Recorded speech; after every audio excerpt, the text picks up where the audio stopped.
FAMU defensive lineman Kamari Stevens has entered the transfer portal. And no, this isn't a rerun. He's done it again. Oh, yeah, it's Locked on HBCU. Play my music. You are Locked on HBCU, your daily podcast covering HBCU sports. Part of the Locked On Podcast Network, your team every day.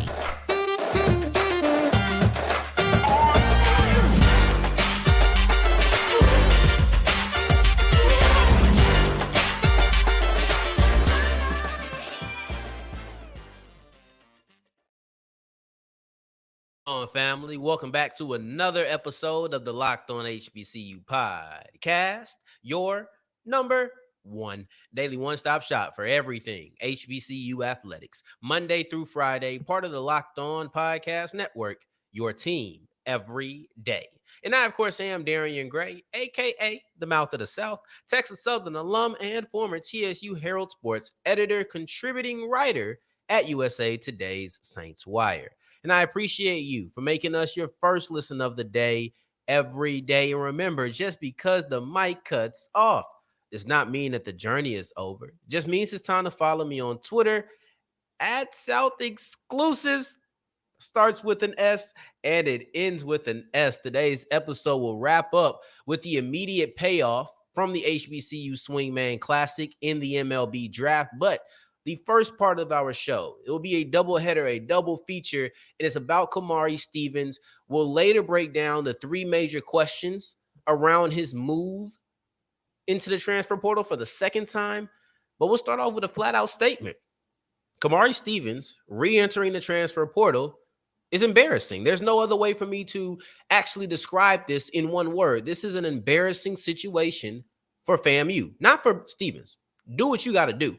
But for FAMU, this is kind of embarrassing to me. Yes, I said it 3 times just because I wanted to hammer that point home.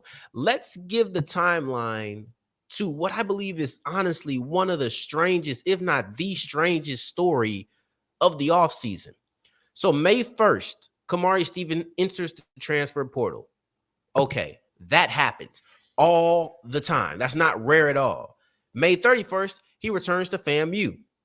July 10th, he enters the transfer portal again. That's where things get a little weird because Kamari Stevens is not the first player to enter the transfer portal twice. A ton of players have entered the transfer portal 2 times.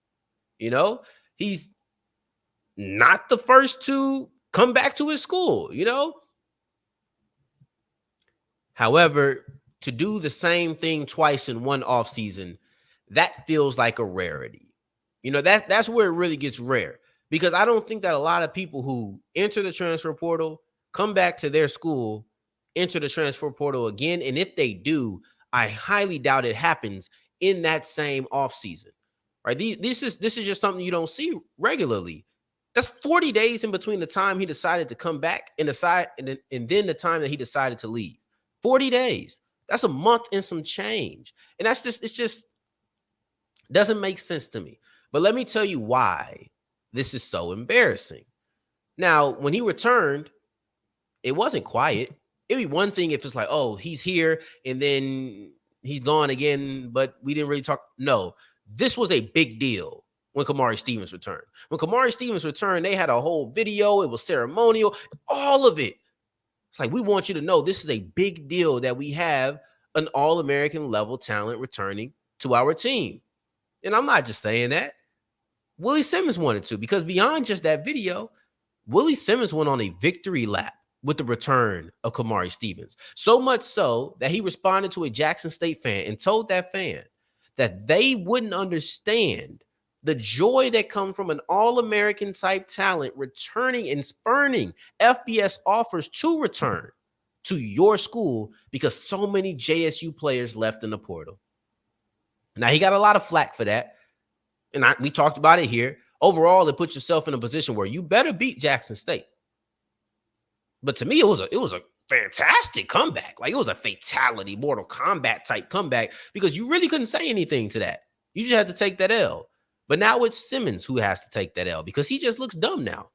By Stevens entering the transfer portal, you kind of have a little bit of egg on your face. You have to eat those words because you are now in that same position that you were taunting that Jackson State fan about. Of course, you could not have known that. Listen, the victory lap was warranted. I understand why you were so excited by the return of Kamari Stevens. I genuinely do. I genuinely understand it. But now that he's leaving you, you look bad. And though this isn't as bad as Simmons's victory lap, FAMU just announced that Stevens was supposed to be one of their representatives at SWAC Media Day. Stevens is a face of the defense, building block. This guy that you really want to promote, face of the team, forget just face of the defense. This was a guy that you expected yourself to really build around. Now, he's not even going to be here for you at all. This is a situation where I know when he came back, he said, we're good. You would think at least for this year, you're good. He's going to be representing us at the end of the month. Now he's not going to be representing you at all at any point in the season. Not because he got injured, but because he decided he really wanted to leave. And I don't know what could have happened in 40 days. I really don't.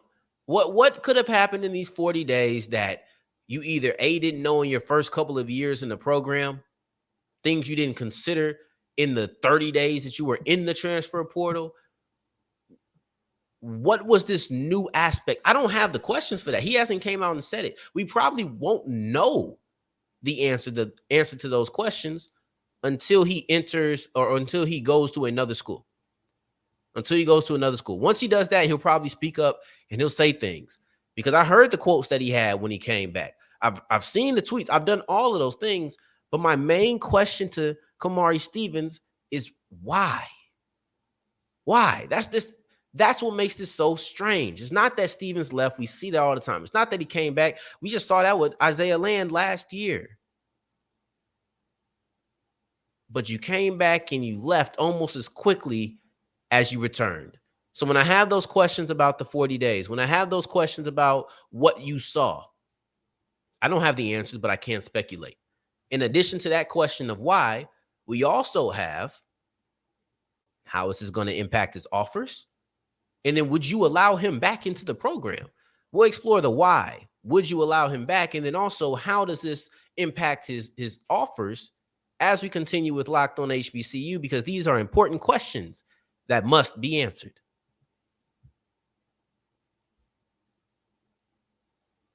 Today's episode is brought to you by FanDuel, and FanDuel is the official sports book of the Locked On Podcast Network. If you want to put some money down on Wimbledon, you want to put some money down on the MLB, because that will be coming back. I think the Rangers at least have their first game back on Friday, so we're right back into the mix when it comes into the MLB. Maybe you won some money on the home run derby, or maybe you didn't. Maybe you thought you knew who was going to win, and you were wrong. And if that is the case, that's okay. It happens. It is what it is. But you have the no sweat first bet if you are a first-time user, meaning even if you lose, you're going to get free bets back. So there really is no such thing as losing. I believe in second chances. You believe in second chances? FanDuel believes in second chances. All you have to do is go to FanDuel.com/lockedon. You have the no sweat first bet. You go there and you make every moment more.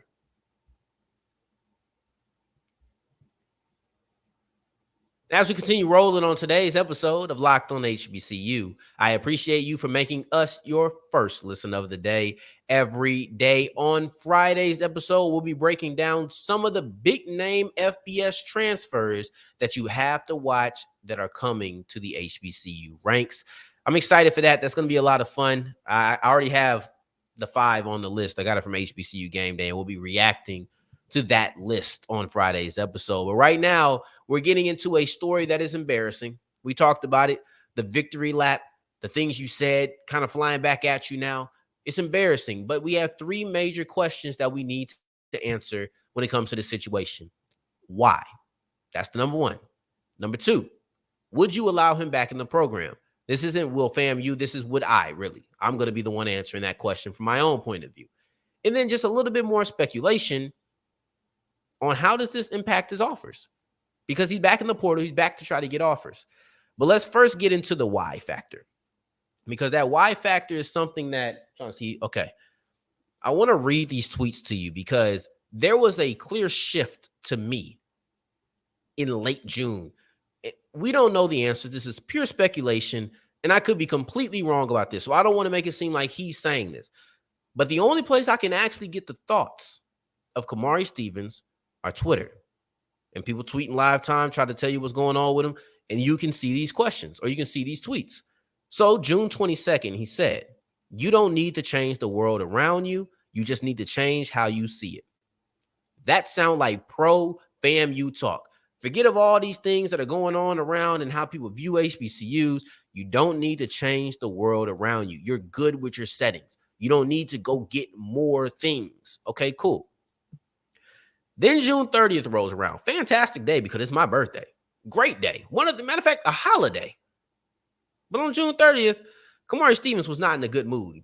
Probably should have came out with me, but it's what it is. He said manipulation is when they blame you for your toxic behavior, but never discuss their disrespect that triggered you.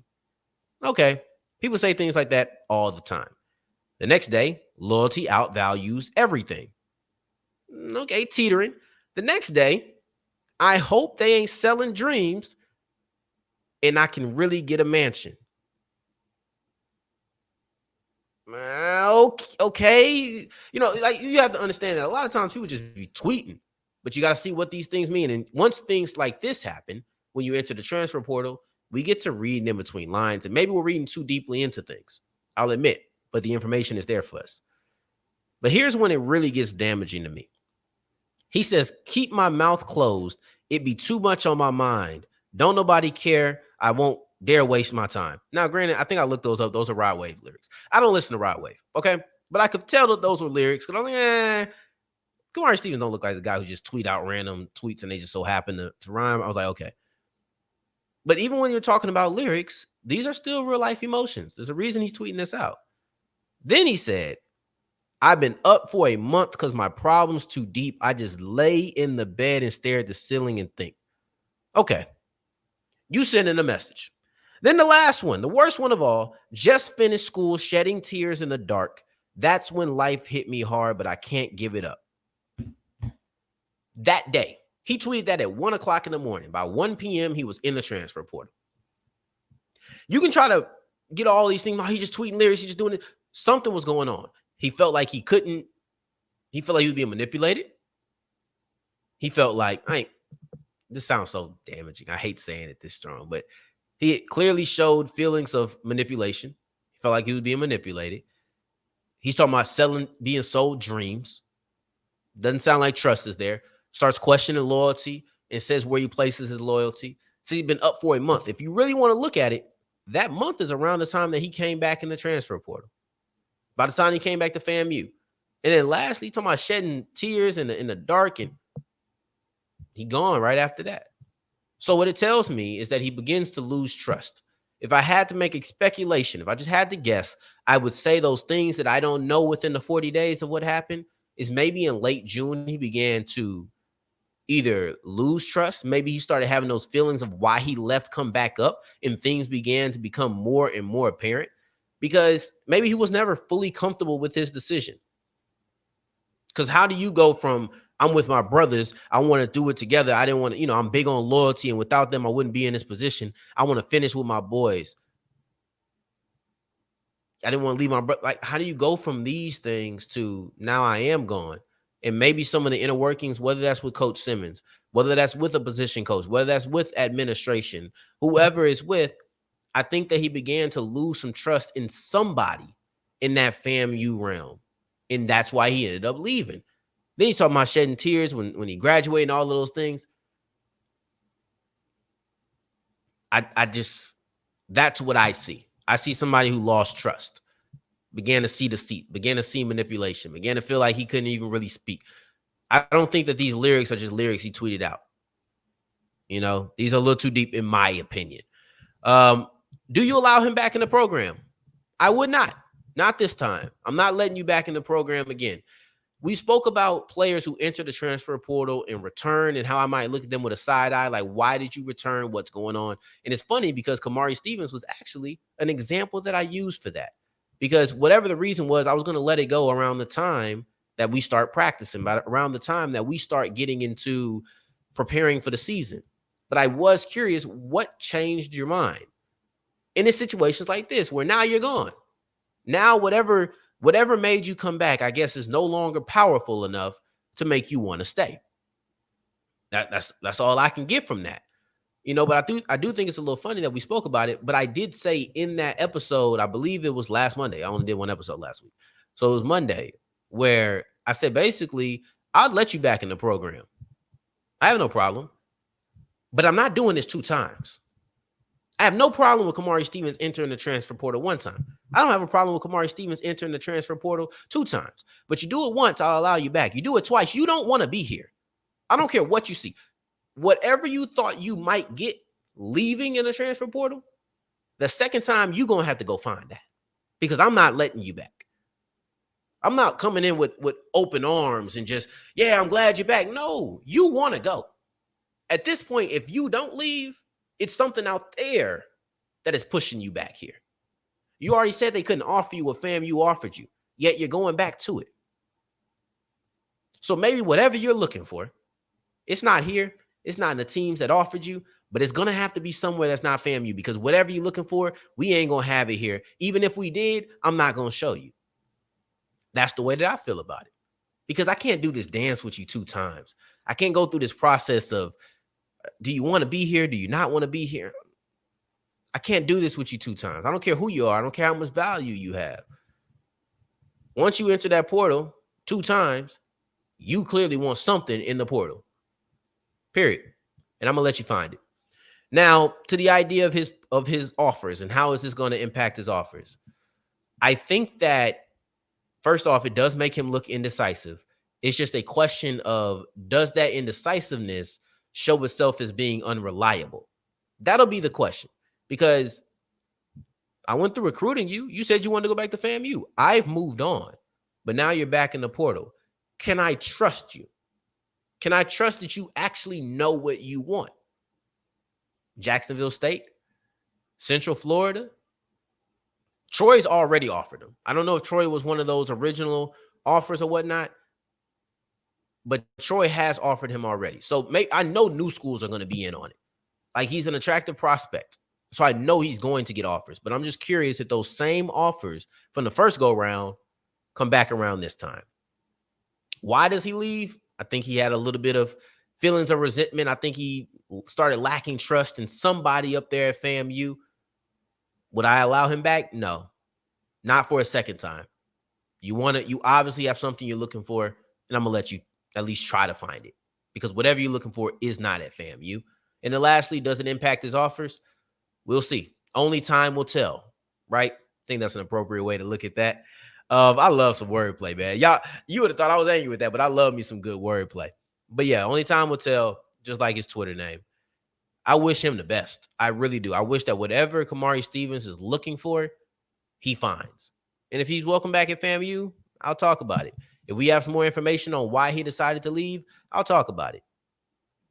I'm a Texas Southern Tiger. You think I'm finna get in my feelings about? Come on, man. You know what I mean?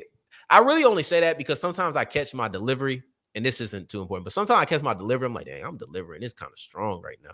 People might think I'm like passionate. I'm not. I just speak this way. But anywho, one thing that does deserve a little bit of passion is the HBCU players who were drafted in the MLB draft on Monday. And it shows the immediate payoff from the HBCU Swingman Classic that was on Saturday. You see the success of it on Monday immediately. And we'll dive into the 3 players who were picked as we continue with Locked On HBCU.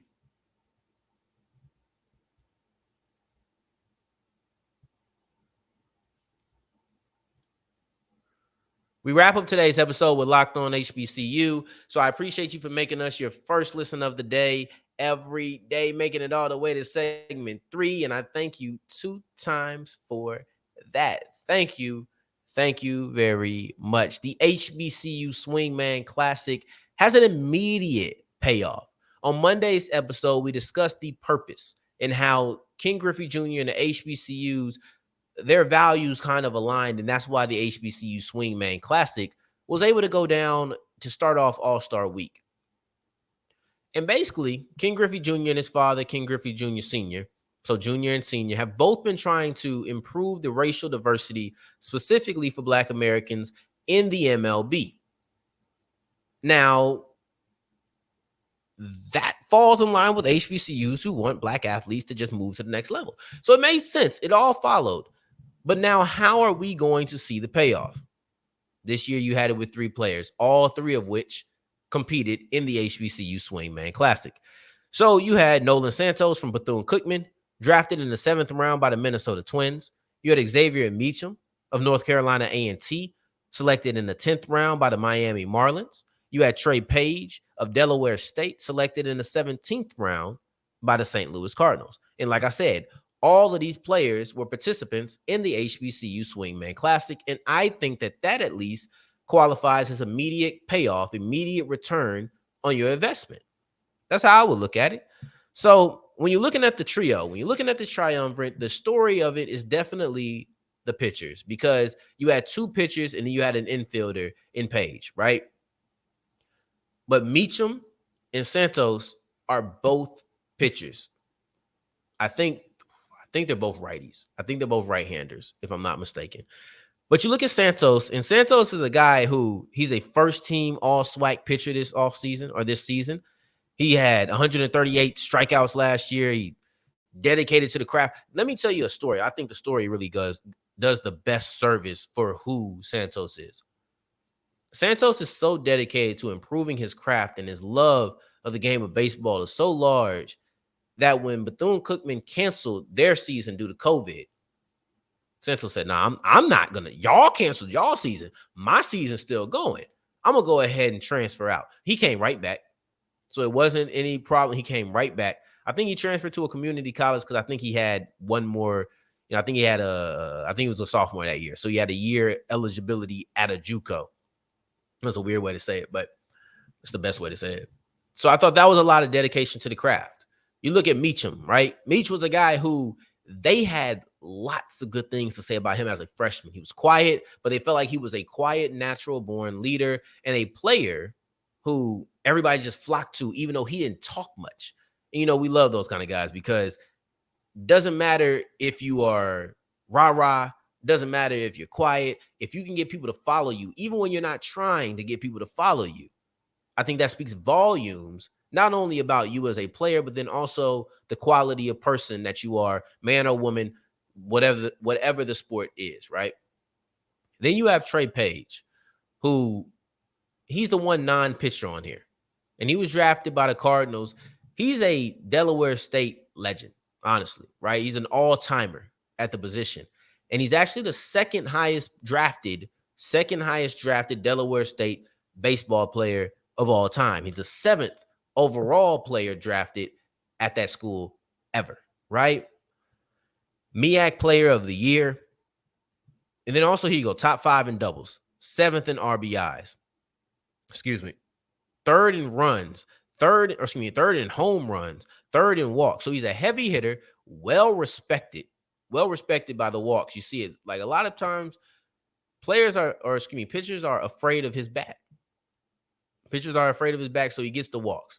You try and I don't want this dude to knock it over the fence. So he's 3rd all time in home runs, in Delaware State school history. And these are 3 players overall who are all at the Swingman Classic, and I think that bodes well. You want it, if you're HBCU, you not only wanted your players to be selected, you wanted them to be selected from the HBCU Swingman Classic, because to the MLB, that would kind of suggest value in this event, and value would make them want to repeat it again.